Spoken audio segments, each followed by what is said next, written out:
नगर निगम उदयपुर में नेता प्रतिपक्ष पद बना कौन बनेगा करोड़पति जैसा। पहले सर्वसम्मति से, फिर एक एक पार्षद की अनुमति से, फिर जयपुर की अनुमति से, ऐसा ही दौर कई मर्तबा हुआ। एक बार फिर कमेटी जमी और सर्वसम्मति का दौर चला।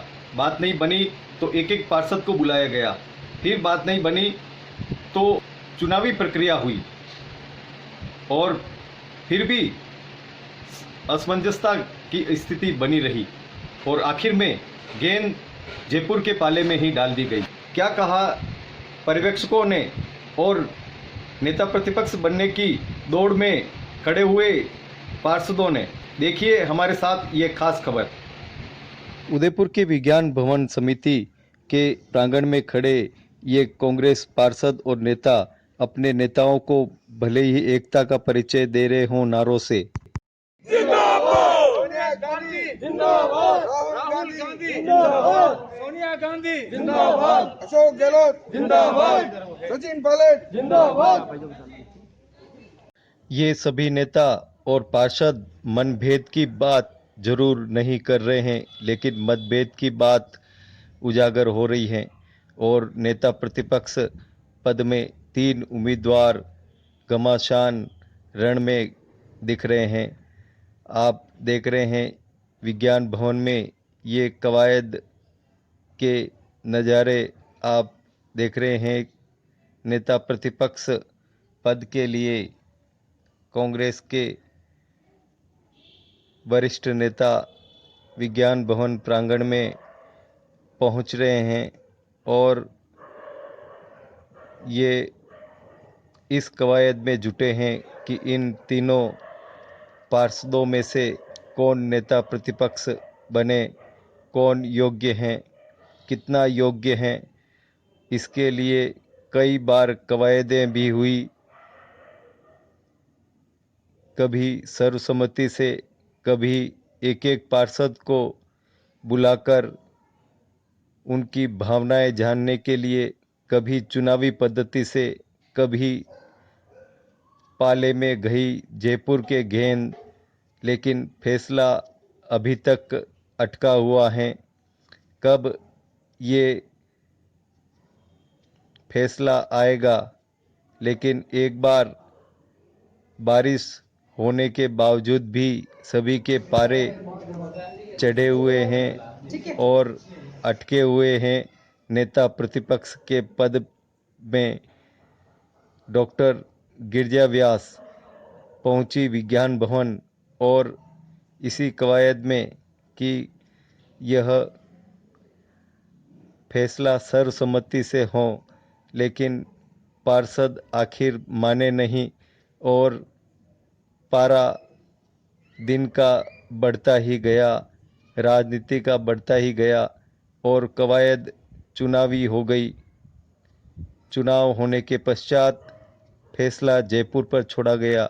क्या कहना है पर्यवेक्षक राजेश जी और शंकर जी यादव का।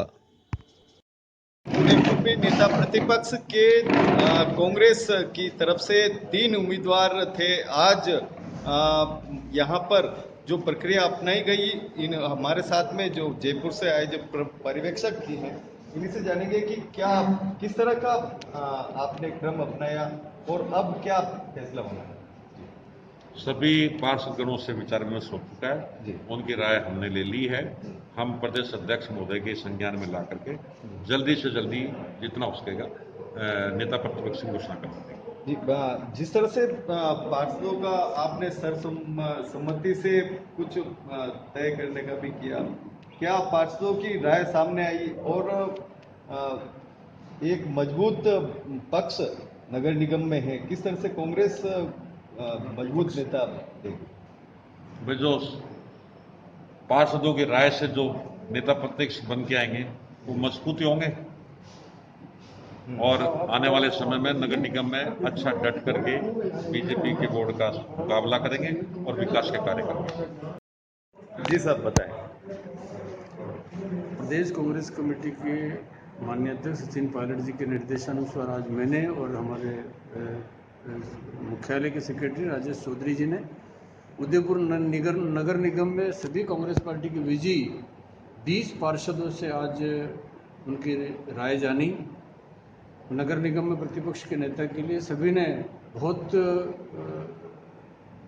अच्छे सौहार्दपूर्ण वातावरण में अपनी बात को रखा है और जो उनकी राय आई है, उनकी मंशा है, उसको प्रदेश कांग्रेस कमेटी के सम्मानीय अध्यक्ष जी के सामने रखेंगे और इस हफ्ते में लगभग एक हफ्ते के अंदर अंदर हम प्रतिपक्ष के नेता की घोषणा कर देंगे सर। ठीक है सर। नेता भले ही कुछ कहे, लेकिन विज्ञान समिति में कोरोना के बजाय राजनीति का पारा ज़्यादा चढ़ा हुआ दिखा। हम बात करेंगे नेता प्रतिपक्ष पद के उम्मीदवार हितांशी शर्मा से। हमने अपनी राय दे दी है। ऐसा कांग्रेस पार्टी में कुछ भी नहीं है कि एक दूसरे से कोई अलग खड़ा है। हम सब एक हैं, साथ मिलके खड़े हैं। जो भी आला कमान तय करेंगे वो हमें बिल्कुल सर्वोपरि है। हम वही मानेंगे जो आगे से निर्णय आएगा। जिस तरह से अगर जिम्मेदारी आपको मिलती है तो क्या एक अहम मुद्दे रहेंगे आपके? देखिए, अगर मुझे जिम्मेदारी मिलती है, वैसे तो देखते हैं अभी जब आला कमान तय करेंगे तभी मैं जिम्मेदारी का एहसास होगा। और अगर मुद्दे की बात करें तो मुद्दे कई सारे हैं, जैसे कि स्मार्ट सिटी मेरा सबसे बड़ा मुद्दा रहेगा। काफ़ी सालों से उस पर जो कार्य चल रहा है, जो कि सिर्फ कागज़ों में है, कहीं दिखता नहीं है, और जिस तरह से उनकी प्रक्रिया है, मैनेजमेंट है, उन चीज़ों को लेके मैं बिल्कुल विरोध करूँगी और स्मार्ट सिटी मेरा मुद्दा रहेगा। और सभी जो पार्षद अगर कोई नाराज हो गए हों तो उनको कैसे आप नहीं, मैनेज करेंगे? ऐसा नहीं है, हम सब एक हैं। कोई नाराज़गी छोटी मोटी हुई होगी तो देखिए, ऐसा कुछ भी हमारे बीच में मनभेद वाली कोई मतभेद हो सकता है, मनभेद हमारे बीच में बिल्कुल नहीं है। हम 20 के 20 एक हैं। और सबको साथ में लेके चलेंगे आप? बिल्कुल बिल्कुल, सबको साथ में लेके चलेंगे। हम 20 का 20 एक हैं, कभी अलग नहीं हो सकते और हम बिल्कुल शक्ति से विरोध की जगह बैठ इतना बड़ा विपक्ष है, इतना बड़ा पक्ष है निगम में, आप कैसे सामना करेंगे? देखिए, पक्ष बड़ा और उसका कोई मुद्दा नहीं है। जो सच है वो सच रहता है, चाहे वो कोई छोटे लोग बोले, मतलब कम लोग बोले या ज़्यादा लोग बोले, तो पक्ष विपक्ष कोई बात नहीं, सच सच रहेगा। और हमने आज तक भी विरोध करते आए हैं, सही मुद्दों को उठाया है। सत्य की जीत होती है हमेशा, और उसी तरह से हम लोग आगे भी उठाते आएंगे और मैं सबको साथ में लेकर चलूँगी। कोई जी क्या कहना है? जी देखिए, ऐसा कोई परिवारवाद वाली बात नहीं है। ये जनमत है, लोगों ने मुझे पसंद किया है योग्यता के पीछे, या जिस तरह से मैं सबको एक लेके चलती हूँ, साथ में सारे धर्मों की बात सुनती हूँ, सबको एक मानती हूँ, सबके लिए खड़ी रहती हूँ, तो वो मेरी योग्यता है और लोगों ने मुझे पसंद किया है। तो कोई परिवार वाली बात शहर के लिए किस तरह का समय देंगे आप? पूरा समय शहर के लिए, काम के लिए ही देंगे। कांग्रेस के बाहरी हलकों में भले ही एकता की बात हो रही हो, लेकिन अंदरूनी हलकों में दूसरा ही कुछ और पक रहा है। जी बताएं, क्या कहना है? मेरा ये मानना है कि जब मैं 3 बार पार्षद बनकर चुनकर आया हूँ नगर निगम में, तो हमारे शीर्ष नेता आदरणीय गिरिजा जी हैं, वो एमपी भी रहे हुए हैं, एमएलए भी रहे हैं, उनके परिवार में उनके भाई जिला अध्यक्ष भी रहे हैं। इन छोटे पद के लिए तो मेरे कार्यकर्ताओं को समर्पित कर देना चाहिए, इतना बड़ा दिल रख के ऐसा करना चाहिए उनको भी, कि बड़ा दिल रख के मेरे प्रति, मेरे लिए उनको ये समर्पित। छोटा पद, अगर कार्यकर्ताओं को इस समय में अगर पद का लाभ नहीं मिलेगा, फिर कार्यकर्ता कहाँ जाएगा? छोटा कार्यकर्ता, मैं तो ज़मीन से जुड़ा हुआ कार्यकर्ता न, मेरे को यूँ भी नहीं है कि मेरे परिवार से कोई बड़े राजनीतिक में बड़े सपोर्ट है या इस तरह, मैं तो काम कार्य करता हूँ। अगर कार्यकर्ताओं को इस समय भी, अगर इस जगह भी अगर मौका नहीं मिलेगा, तो फिर कार्यकर्ता जाएगा कहाँ पे, किस जगह जाएगा, ये मेरी कहना है।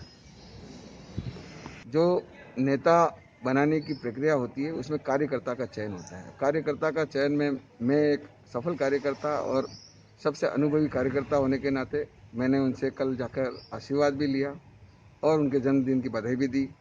और मैं मानता हूं उनके मन में भी ये होगा कि कार्यकर्ता आगे बढ़े, लेकिन घर का मामला था और संविधान हमारे लोकतांत्रिक पार्टी है, सभी को अधिकार है।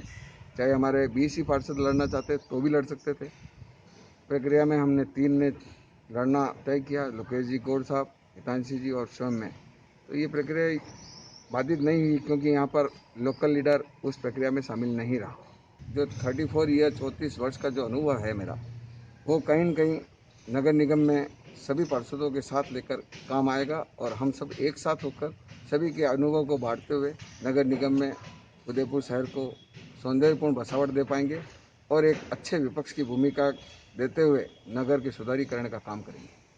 अब देखना ये होगा कि आखिर में कौन नगर निगम में नेता प्रतिपक्ष बनेगा। अभी हाल में एक संशय की स्थिति है और जो फैसला है वो प्रदेश को करना है। हेमंत श्रीमाली, उदयपुर।